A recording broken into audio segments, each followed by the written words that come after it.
Kız oturmağa gelmeyecek ki. Gelmiş kullanmaçılığa. Esimi kabul tutma yazdılar diyemizde. Allah ölüm versin bize. Öz yağını verip yere yatıp orada. Kızlar da bir yana şişipler. Allah ölüm versin. Kalkında bazı var, bizimki de var. Allah Akşamında gelin. Tüceklerden ya. Şamarre sen okmen kabul yok. Allah ölüm. Kızı bunlar sıfıra başında yokuydu. La bir ay bundan kabağınki de o biz gelek şu vakta. Vay Allah üzüyen. He valla. Arvat bir de rikada koyun tamam tüpürceğiyle yiyorduk. Ben öyle elimi ağdan nereye vurmaram. Fakat bu başını kabıyı uyuvaram. Elemenle. Besime. Bir elim bu doğru zamanın zaten. Ah bak kavına bak. Bu zamandan kalıp. Ulan 3-4 tane ok değil bak. Cahil. Su ver. Su ver. Gel. Ben ne dönüyorum? Ayı.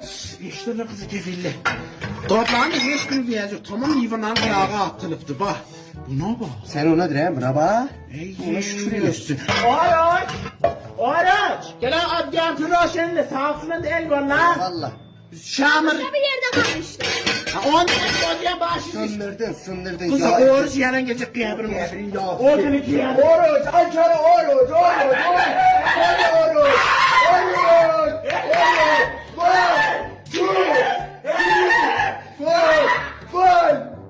Tamam, oruç. Sabah abla tek